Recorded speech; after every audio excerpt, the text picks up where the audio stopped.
Bom dia.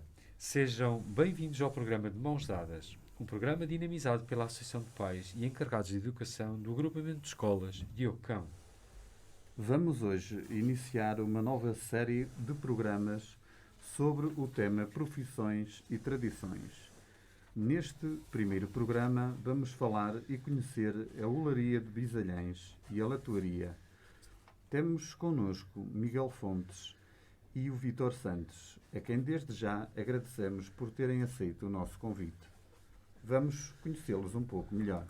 Ora, bom dia e, antes de mais, obrigado por nos poderem proporcionar este momento e estarem aqui connosco. Gostaríamos, antes de mais, era de conhecê-los um pouco melhor. Nesse sentido, vamos perguntar assim diretamente. Quem é o Miguel Fontes? Antes de mais, bom dia. Obrigado pelo convite para participar no programa. Miguel Fontes é uma pessoa banal, normalíssima, nascida e criada em Bisalhães, que descende de uma família de oleiros e talvez por isso acabou por enverdar também um bocadinho por essa vertente. E tem mais, como é que foi o seu percurso para chegar até onde está hoje? Quais são os seus afazeres, que atividades tem, por aí adiante? Okay. A minha atividade principal, eu sou técnico de informática no município, e depois arranjei esse passatempo da olaria, porque não fazia a mínima ideia que queria algum dia enverdar por aí, mas as circunstâncias assim o levaram e assim está a acontecer. Eu tenho a minha atividade profissional, que eu gosto de fazer, foi por aí que eu também comecei, e depois aquele passatempo que vai buscar as minhas raízes, vai buscar a minha tradição familiar. Sim, sim. E fora outras atividades também, que a pessoa não tem que arranjar sempre o que fazer. Tem que ser multifacetado. Exatamente. Exatamente. Nos dias que correm então, isso é cada vez mais importante. Um bocado de música, um bocado de agricultura, um bocado... É assim um bocadinho. O homem dos 7 instrumentos tem que ser mesmo assim. Muito bem. E quem é o Vítor Santos? Vítor Santos, muito bom dia a todos. Obrigado pelo convite. Espero poder ajudar aqui as crianças e os encarregados de educação da escola. O Vítor Santos é um vila-realense, nasceu em Folhadela e tem origem... O meu pai é um mestre de latoaria e daí a minha ligação também aos metais e a minha paixão por eles. De facto, a minha profissão principal, trabalho numa instituição de crédito, sou economista numa instituição de crédito e estou ligado também ao voluntariado e ao futebol. Estou ligado à Misericórdia de Vila Real, dou lá o meu contributo também, e estou ligado ao ABAMBES também nos órgãos sociais. Vou dando o meu contributo à comunidade e tenho esta paixão que o meu pai me ensinou e as palavras que muitas vezes ele refere, que o saber não ocupa lugar, e é isso que eu faço. Com paixão e com amor, vou dedicando aqui algum do meu tempo a desenvolver aqui o trabalhar os metais, o artesanato, uma tradição ancestral da nossa cidade. Muito bem. Miguel, para quem nos está a ouvir, gostaríamos que partilhasse connosco e para as pessoas perceberem também lá em casa um pouco da história da Olaria de Bisalhães. A Olaria de Bisalhães já há registros bem antigos da sua atividade. Na aldeia de Bisalhães, talvez a partir do século XVII, a nível daqui do concelho, ainda bem antes, talvez século XIII, acho que é a data do primeiro registro que se consegue identificar. Ela não começou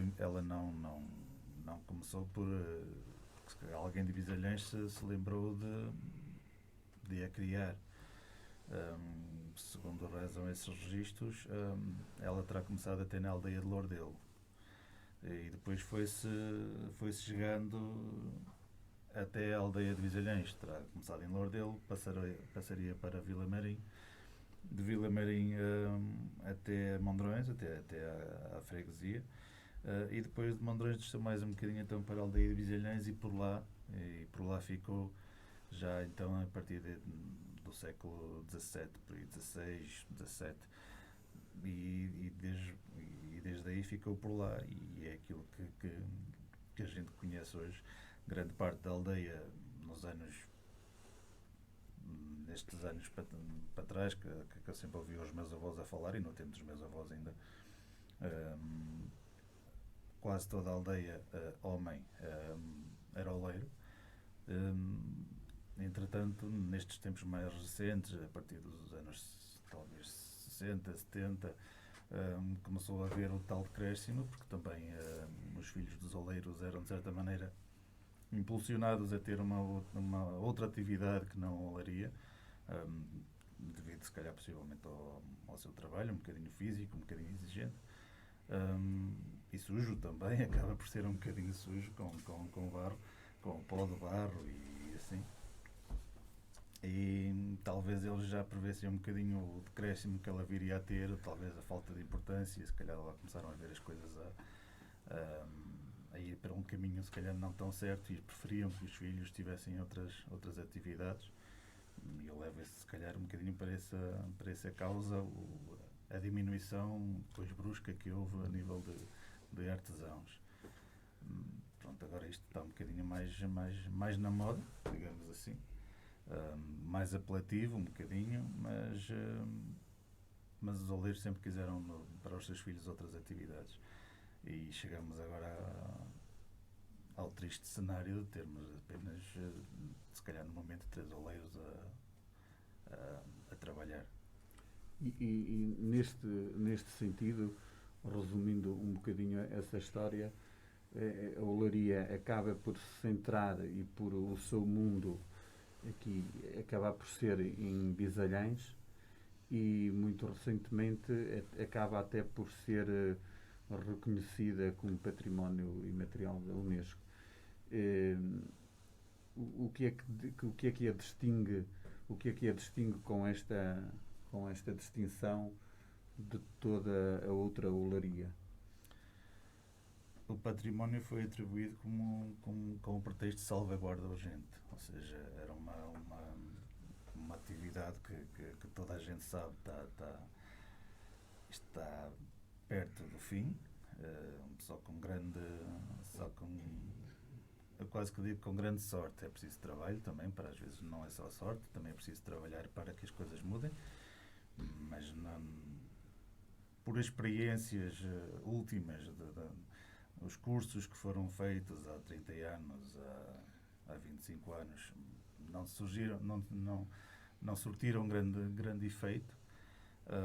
Mas talvez porque na altura também não havia este tipo de reconhecimento e não havia claro este sim. espelho para a sociedade, Claro, porque sim. hoje em dia a olaria é muito mais reconhecida na sociedade do que há uns anos atrás, quando este reconhecimento ainda não existia, e se calhar surtiriam muito mais efeito esses cursos e esse chamamento agora do que eventualmente na altura. Também seria uma das causas é que se diminuísse a quantidade de artesãos.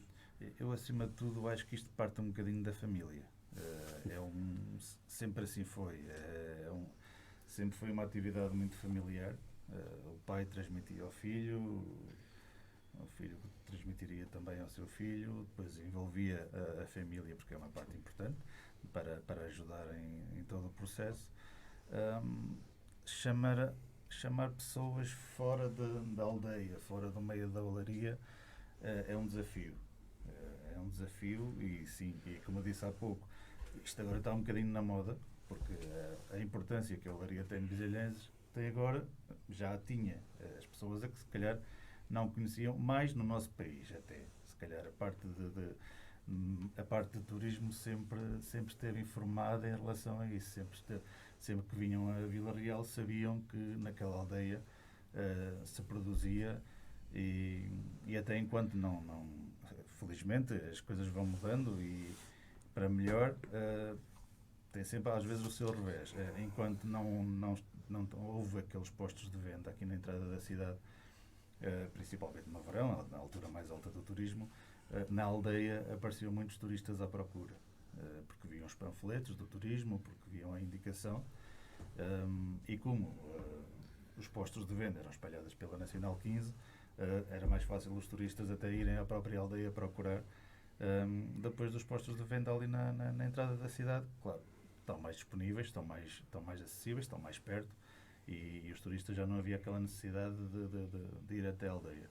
Hoje em dia vão continuando a aparecer, até porque não conhecem estes postos de venda e procuram simplesmente pela aldeia de Vizelhães, metem no GPS e lá vão ter a aldeia, mas a nível de visitas de turistas baixou bastante a partir do momento que elas ficaram mais disponíveis, mais acessíveis aqui na cidade. Muito bem. E em relação à leitoaria, Vítor, conta-nos um bocadinho dessa história. A leitoaria, alguns séculos atrás, a nossa região, e ainda é, uma região que tem algumas atividades económicas e que utilizava determinados utensílios para as desenvolver. Falo na produção do azeite, falo na produção de vinho, nos utensílios que eram utilizados no cotidiano diário, eram essencialmente em metais, em folha flandes, em chapa, em cobre, em latão. Todos nós nos lembramos naturalmente que a eletricidade agora vem por um fio, mas antigamente era uma candeia. Era o lampião que nos iluminava, que nos dava luz para poder estudar, para poder fazer as nossas tarefas do dia-a-dia. E isso, existiam dezenas de latoeiros na nossa região para a produção desses utensílios. As padarias, as pastelarias, são atividades que utilizavam utensílios que eram produzidos à medida pelos latoeiros. As nossas casas também têm objetos que têm que ser produzidos e instalados. Por isso havia um conjunto de situações. Duas que me estou a lembrar: o leite não era em pacote, o leite era transportado em utensílios que eram produzidos pelos latoeiros de Vila Real. A água era transportada de porta em porta com umas bilhas, em algumas utilizando o barro preto, noutras utilizando bilhas e utensílios produzidos pela leitoaria. Por isso é secular na nossa região. Existem dois. E como diz o Fontes, eu peço desculpa de tratar assim, é preciso fazer alguma coisa, mas há aqui uma responsabilidade que todos nós temos que partilhar. Todos. Os pais, os professores, as escolas no seu conjunto, os governantes, porque se não se defender os nossos patrimónios, várias artes e ofícios que a nossa região tinha, e eu vou evidenciar a olaria, a leitoaria, a cestaria, a socaria, tantas atividades que é necessário desenvolver aqui um projeto que consiga integrar todos estes saberes que, se não forem protegidos, se vão perder. Eu acho que era importante, e até porque temos centros de saber aqui interessantíssimos, e eu acho que os centros de saber começam no pré-escolar.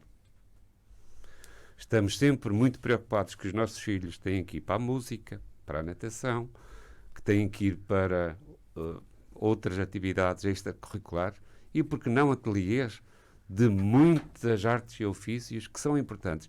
Porque hoje as crianças e os jovens, qualquer coisa é uma dificuldade. Se não tiverem a informática e se não tiverem o tablet ou o computador ou a internet, já se cria um obstáculo. É importante o poder desenvolver a nossa mente, poder ultrapassar dificuldades. Hoje todos nós precisamos de apertar um parafuso e às vezes há uma dificuldade tremenda de apertar um parafuso. Queremos um fio de eletricidade que se desliga e é uma grande dificuldade, porque tem que se chamar um técnico, não somos capazes de ultrapassar essas dificuldades. E eu acho que era importante podermos desenvolver todos nós contribuindo para que a escola aproxime a comunidade destes artesãos que existem e destes saberes que são importantes serem desenvolvidos e protegidos. Acredita então que o tal clique poderia nascer já desde os jardins de infância, no primeiro ciclo? Se fosse dado O clique nasce no berço. O clique nasce no berço. Por isso os pais são os primeiros responsáveis. E desde logo, e no pré-escolar, serem desenvolvidos ateliês de várias artes e ofícios para poder criar o gosto, criar uma paixão, porque se não se conseguir colocar as pessoas a sonhar, dificilmente se vai preservar. O sonho alimenta o homem e deve começar logo, de facto, dos primeiros níveis de ensino. Muito bem, Vítor. Agradeço essa contribuição, porque o sonho comanda a vida. E só vou referir aqui com alguma pena, Vila Real tem um museu de etnografia. Exatamente. Está fechado 360 dias por ano, deve abrir para aí 2 ou 3 dias. É uma pena. É um centro de saber, onde estão lá representadas todas as artes e ofícios e muitos utensílios que se produziam e que se utilizavam. Acho que era importante esse espaço poder estar aberto, poder ser dinamizado e divulgado a artes e ofícios da nossa região, com ateliês temáticos permanentes, e ser um sítio onde os artesãos colocassem lá as suas peças e pudessem ser divulgadas. Uma boa ideia. Espero que as tuas palavras venham a sensibilizar as pessoas, a quem de direito, vamos por assim. Todos, somos todos. Sim. Mas todos nós temos uma palavra a dizer, e por isso é que também temos este programa, para darmos voz a quem no dia a dia trava uma batalha para que estas artes, engenhos e saberes se continuem a manter. Há uma coisa que é importante, que nós aqui queríamos perceber também, era que como é que surgiu esta atividade na vossa vida? Como é que surgiu esta atividade na vossa vida? Como é que, se calhar começaríamos pelo Vítor, que já que tem Naturalmente que a atividade foi, desde que me lembro, eu com 12 anos, tive o primeiro contacto com os metais. O meu pai trabalhava por conta de outro numa latoaria, e a partir daí os metais fizeram parte da minha brincadeira. Eu brincava facilmente com os metais depois de fazer o meu percurso na escola, e acompanhava o meu pai e fui aprendendo e ganhei gosto pela latoaria, e foi ficando sempre esta paixão de trabalhar os metais.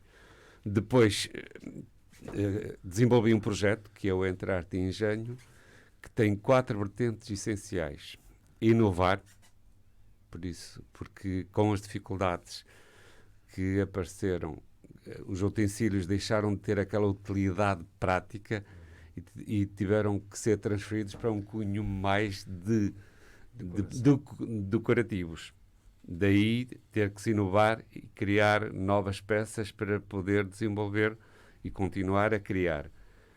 Divulgar, porque é um património elevadíssimo que a nossa região tem nas artes e ofícios, e daí a minha paixão e as minhas origens, porque o meu pai me ensinou, e porque eu acho que o que ele me ensinou é digno de poder ficar, e só pode ficar se eu divulgar e promover, e é esse um outro propósito deste meu projeto.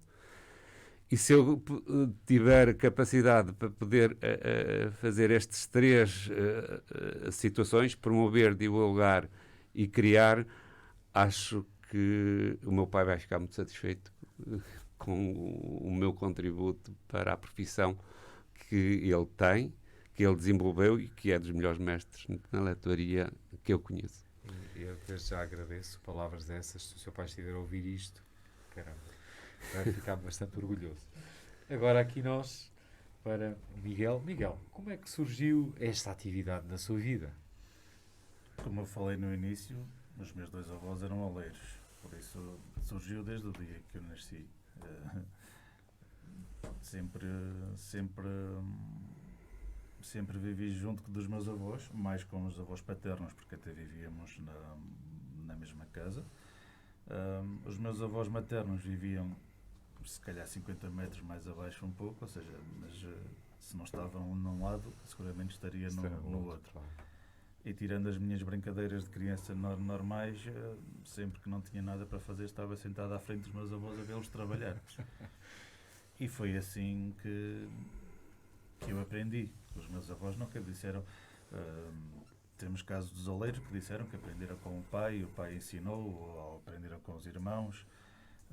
No meu caso, ninguém me ensinou, mas o facto de estar tanto tempo a vê-los trabalhar, assimilei de tal maneira o modo que eles faziam, que quando comecei a fazer as minhas experiências, aos 13, 14 anos, 15 anos, fui fazer as minhas experiências e, claro, nada saía bem, mas pelo menos parecia, quem me estivesse a ver, com certeza achava que a técnica estava lá. E a vontade?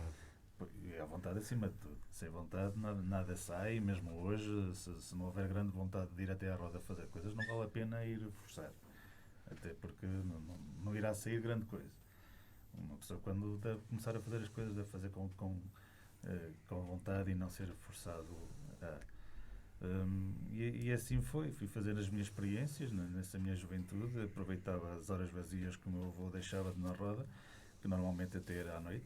Acabava de jantar, ia até lá fazer as minhas experiências. Saíram umas pecinhas que o meu tio ainda, quando estava na Nacional 15, ainda foi vendendo, e lá me dava depois os trocados que aquilo dava, uns cinzeiros, umas coisas muito simples, não era preciso puxar muito barro, era só basicamente conseguir abri-lo e endireitar as paredes e estava feita uma peça. E tenho lá umas peças mais elaboradas, um bocado assim meio estrambólicas, mas o desenho está lá. Ainda consegui fazer uma bilha de rosca naquela altura. Difícil. Sim, o pé dava para uma bilha do dobro do tamanho, mas pronto, as coisas lá se fizeram, lá montei, lá fiz o puzzle e está lá com grande orgulho daquilo que eu conseguia fazer já naquela altura. Mas a vida continuava, como todos, tive que continuar os meus estudos e acabei os meus estudos. Entretanto, também comecei logo a trabalhar. E assim Mas a paixão foi sempre ficando. A paixão foi sempre ficando, e depois, com a partida dos meus avós, por acaso partiram com 1 ano e meio de diferença um do outro, e já não trabalhavam nos últimos tempos por motivos de saúde. Mas no caso do meu avô paterno, ele até ainda tinha ido buscar uma carrada de barro relativamente pouco tempo, por isso ficou lá uma carrada de barro e ficou lá a matéria-prima toda, barro, roda, utensílios. E depois, passado alguns anos, passado meia dúzia de anos, por vários incentivos da minha mãe e desafios, nós temos aqui este barro, o que é que vamos fazer agora com isto? Vamos experimentar outra vez. Ele parecia que tinha deixado qualquer coisa para si. Estava a ser chamado. É uma herança, foi a herança. Não, por Foi o acaso, saber e os materiais. por acaso, quem me incentivava até um pouco mais, até era mais o meu avô materno. Ele que de vez em quando dizia: tu aprendiste, também nunca disse: senta-te aqui, vou-te ensinar. Mas dizia várias vezes: tu aprendiste, olha que ficas patrão de ti próprio, não tens que andar sobre ordens de ninguém, trabalhas quando te apetece, quando não te apetece não trabalhas. E basicamente é assim que funciona com os oleiros, quando apetece trabalhar. É um pouco quase que se vê lá abaixo, agora por motivos de saúde dos oleiros, também fica um bocadinho difícil eles conseguirem passar ali o dia completo à espera de clientes, ainda por cima nesta situação de restrições. Mas assim era, eles se quisessem vir até à estrada, que foi sempre essa designação, mesmo quando depois dos postos de venda criados, era sempre o ir para a estrada. vinham para a estrada quando queriam, quando não as apetecia tanto, principalmente inverno, porque estava muito mais frio, os clientes eram menos, não vinham durante uma semana, 2 semanas, o tempo melhorava um pouco, então lá vinham um fim de semana. E basicamente é um pouco isso, é um bocadinho de trabalhar quando se tem vontade mesmo de trabalhar. E depois de vários desafios da minha mãe, porque não, houve um sábado que não tinha mais nada para fazer, digamos assim. E então peguei num balde, enchi-o com barro, lá fui fazer o processo todo de preparação, amassá-lo, peneirá-lo e tal, e depois lá fui outra vez começar a experimentar novamente, porque portanto, já tinham passado alguns anos sem ter contactado com a parte de fabrico, porque enquanto os meus avós fizeram todo outro processo Estava assegurado.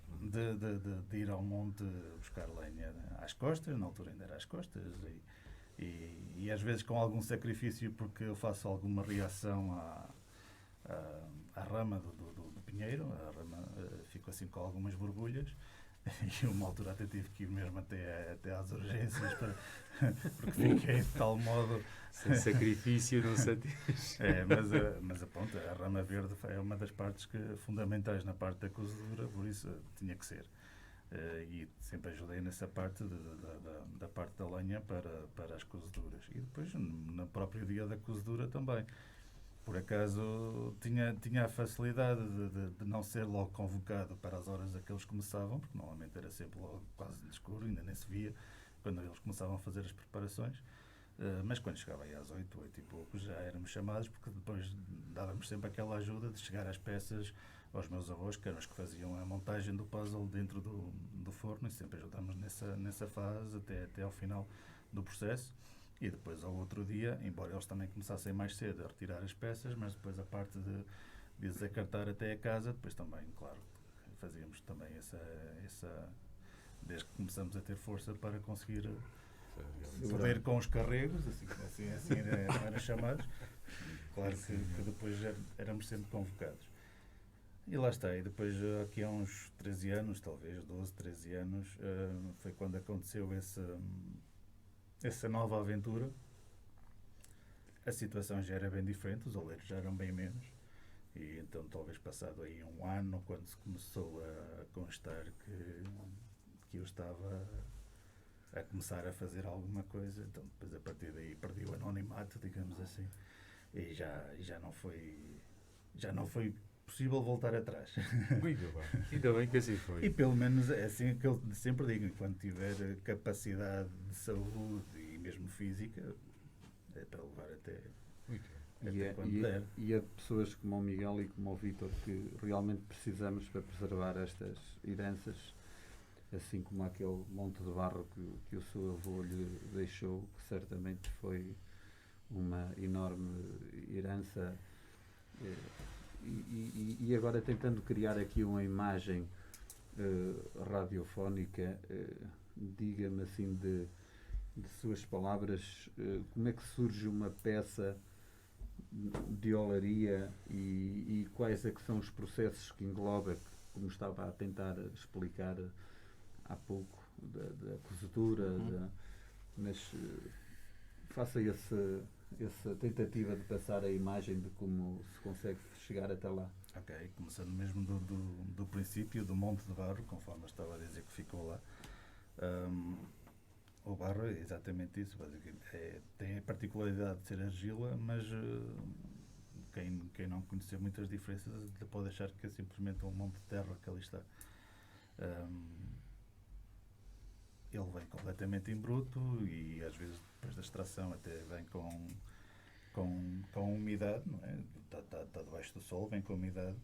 Escolhíamos um terreiro para o espalhar, para ele secar, ficar completamente seco, que é para não se pegar um ao outro e ser depois mais fácil de tirá-lo do sítio onde está armazenado. Depois de seco e de armazenado, vamos buscar a quantidade que estamos a pensar trabalhar. Quanto mais levarmos para o pio, mais tempo lá vamos estar a trabalhar, mas também mais barro produzimos de uma só vez. Ele depois vai para um pio. O pio é uma pedra circular que é côncava no meio, é furada, não é furada, é escavada. É escavada a meio, nós deitamos lá o barro e depois com os maços de madeira fazemos ali um pouco de exercício físico aos braços e às costas e às pernas. É um bom ginásio. E então à força de braço amassamos, vai-se amassando aquele barro e depois, quando ele vai ficar mais em pó, em farinha, acabamos por peneirar. Também depende um bocadinho das peças que a gente quer fazer. Eu normalmente é sempre peneirado a crivo, fica um bocadinho mais ariento, mas com alguma mais resistência.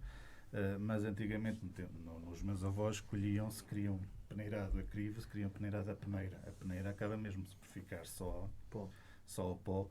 E esse barro de peneira seria utilizado para fazer as peças ornamentais. Aquelas peças mais decorativas, as cestas, as canecas de segredo, as bilhas de rosca. O barro de peneira era um barro utilizado mais para aquela louça utilitária, as alguizadas, as assadeiras, as talhas. Era aquela louça mais, que era a louça churra, era a louça mais utilitária, que não tem tanto trabalho, não é tão enfeitada, não é tão elegante, podemos chamar-lhe assim. Depois de peneirada, junto com água, que é isso que vai dar a liga, o ligamento ao barro, para poder fazer as pés, que são bocados de barro, que depois nós levamos para o lado da roda.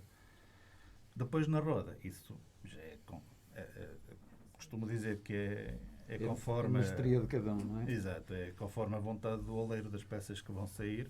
Embora muitas vezes comece-se por fazer uma peça que vai ser qualquer coisa, chega-se a meio, aconteceu algo estranho e acaba por ser outra peça, mas isso, depois de estar feita, é uma peça. Independentemente daquilo que era para ser no início. Pronto, aí é um pouco a parte mais de mestria. Isso acontece muito porque o mover o barro acaba por começar a transformar aquela peça, surge outra, ou a ideia muda a meio?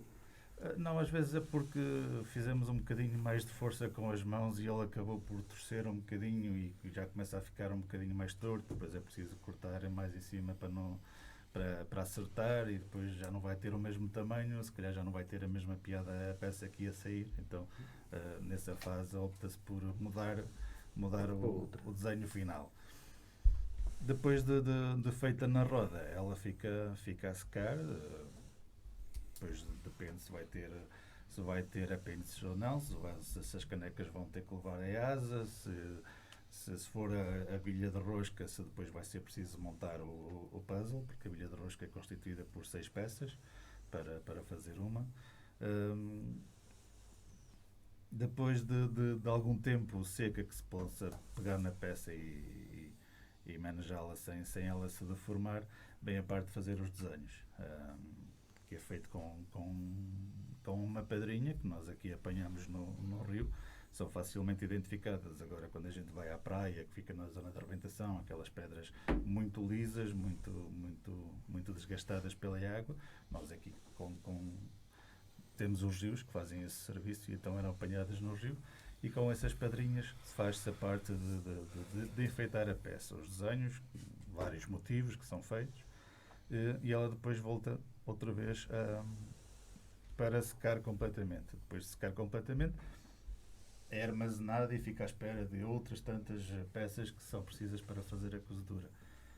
E depois aí então é o verdadeiro motivo dela ficar com a cor preta, porque o barro lá está, tem várias tonalidades, desde o mais castanho, mais avermelhado. Não interessa muito, interessa um pouco a qualidade dele, para que a peça seja resistente e se consiga trabalhar bem. O facto da cor não é tão importante porque é o forno que lhe dá a tonalidade.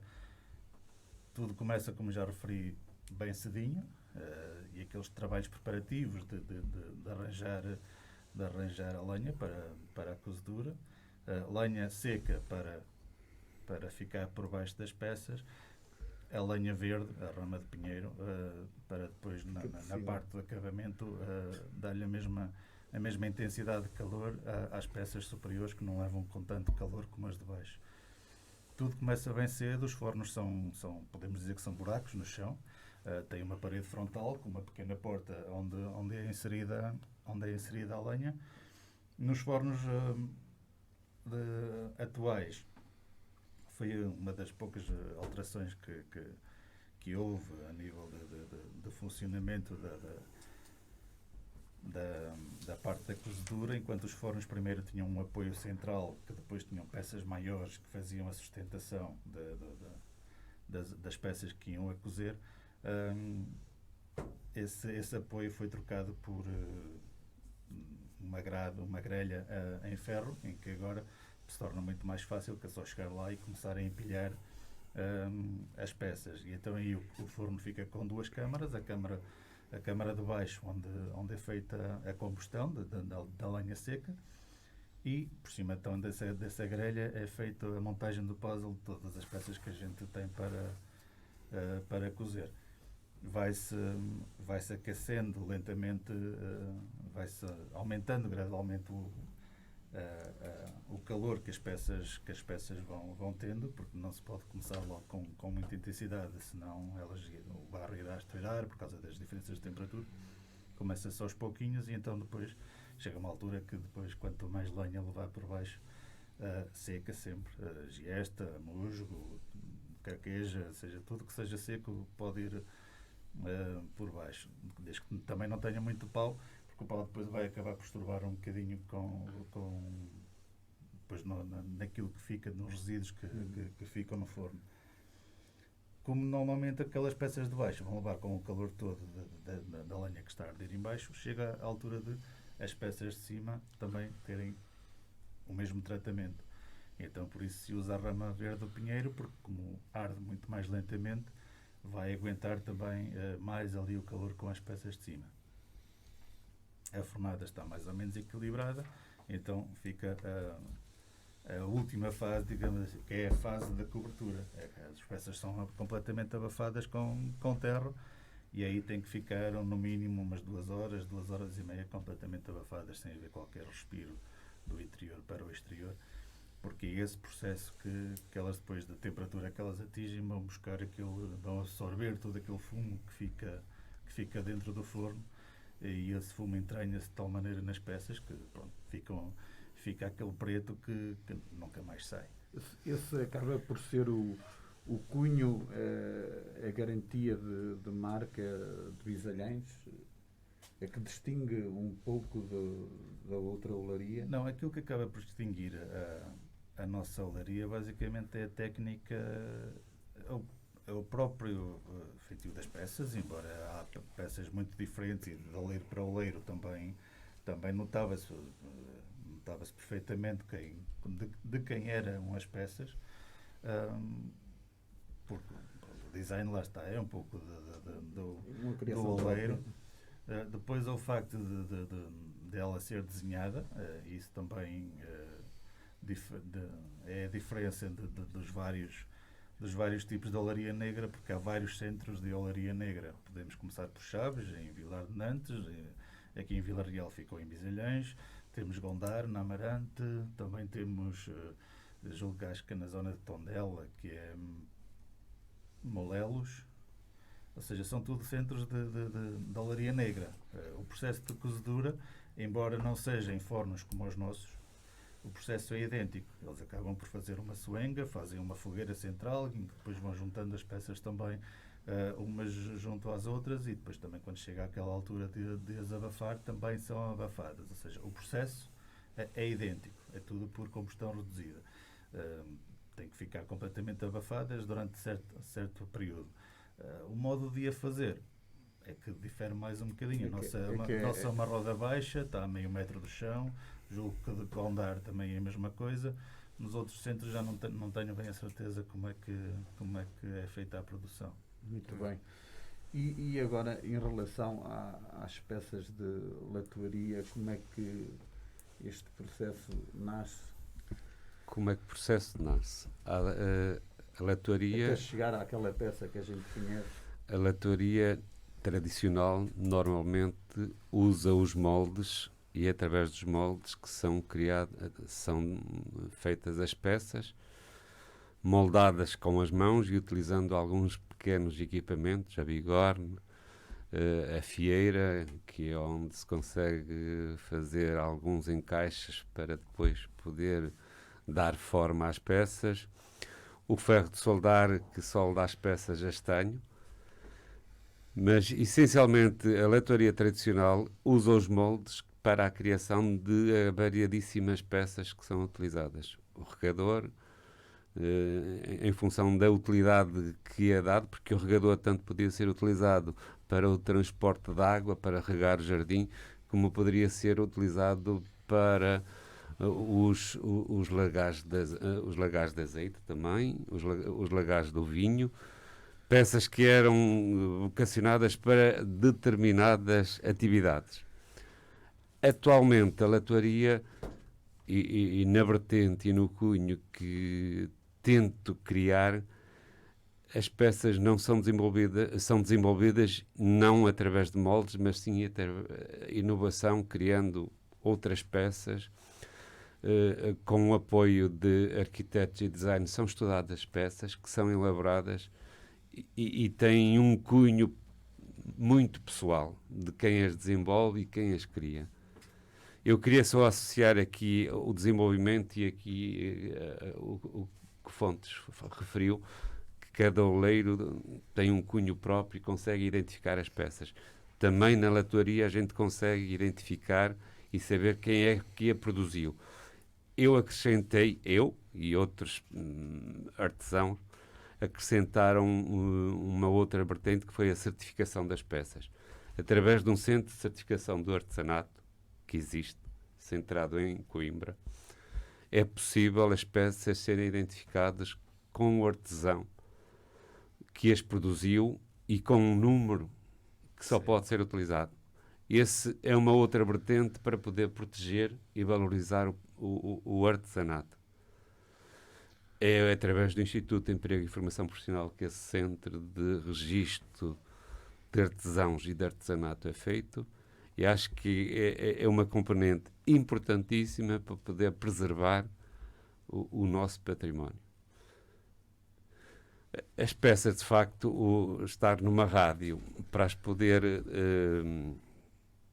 mostrar a quem nos ouve não é fácil, mas naturalmente que os workshops, o centro, isso era importante, essa divulgação presencial, não é? Este período pandémico que nos afetou a todos, tirou aí essa possibilidade da gente divulgar em certames e em escolas esta vertente de o fazer e o saber fazer e poder transmitir estes ensinamentos. É pena, mas eu acho que com o tempo vamos retomar e vamos voltar à possibilidade de mostrar como se faz e atrair pessoas para estes sonhos e para poderem ajudar a preservar este património da nossa região, que era importante, de facto, ter um lugarzinho especial. Tenho que agradecer, olhem, que o tempo está a voar, a conversa está a ser extremamente agradável. Nós temos estado aqui a ouvi-los com bastante atenção. Vamos preparar-nos para encerrar o programa. Eu queria convidar a cada um de vocês, num espaço de tempo o mais curto possível, que vocês nos indicassem, depois de passar este interregno, que ações ou eventos é que gostariam de desenvolver em parceria com as escolas para a divulgação das vossas artes e ofícios. E uma coisa que era muito importante para nós também, convidamos os nossos convidados a deixarem uma mensagem aos nossos ouvintes, de forma que, resumidamente, eu solicitávamos, de uma forma muito pragmática, que resumissem estes desafios que eu acabei de deixar. Vamos. Sobre as escolas, sim, eu começo por dizer: estou sempre disponível para aprender. Os jovens e as crianças são os primeiros a ensinar-me. Se eu tiver na minha pessoa alguns ensinamentos, naturalmente que estarei disponível para poder espelhar o que eu aprendi, o que a vida me ensinou, para poder transmitir esses saberes. Por isso, estou sempre disponível. É uma questão de podermos coordenar tempo para poder desenvolver essa atividade, uma vez que não é atividade, é uma atividade muito profissional, mas não é a 100%, por isso tem que ser coordenado. Em relação aos ouvintes, à mensagem, de facto, escolheram um canal e uma ferramenta interessantíssima, que é uma rádio local, que a missão é difundir a mensagem. E a mensagem é: peço que a rádio divulgue muito o nosso artesanato, os nossos artesãos e a nossa região. Se conseguirem divulgar e promover, estão a fazer o trabalho deles e que está a ser muito bem feito. E apelo aos jovens para sonharem e que no sonho incluam o dar as mãos e mãos à obra. Muito que eu acho que é importante, sim. Todos nós colocarmos mãos à obra. Grato. E muito obrigado pelo convite e felicidades para os vossos filhos e para a nossa escola. Miguel. Bom, eu da minha parte já tenho alguma experiência na relação com as escolas. Infelizmente ainda não foi possível ir a todas. Mas eu colaboro junto com o Museu da Vila Velha num programa que eles têm de pequenos oleiros, em que basicamente vou às escolas e mostro aquilo que aprendi a fazer. E uma mensagem agora para os nossos ouvintes? Os nossos ouvintes, infelizmente acho que ainda não vamos ter São Pedro este ano. Mas os nossos ouvintes estão e esperavam bastantes vezes pela Feira de São Pedro para ir a adquirir as peças, mas vamos ter a esperança que isso vai voltar e espero que também se tenham partido entretanto alguns tachos para que na próxima feira possam repor o vosso stock. Ora bem, tenho a agradecer a vossa atenção e disponibilidade desde já. Agora tivemos connosco no programa de Mãos Dadas 2 ilustres cidadãos que procuram manter e rejuvenescer ofícios seculares. Partilharam connosco o seu entusiasmo e amor à atividade de oleiro e latoeiro. Recorde-se, acompanhe os nossos programas na Universidade FM e venha de mãos dadas ouvir, partilhar e também contribuir para uma melhor educação das crianças e jovens de hoje e adultos de amanhã. Ora, contamos com a sua presença todos os sábados para, de mãos dadas, construirmos um mundo melhor.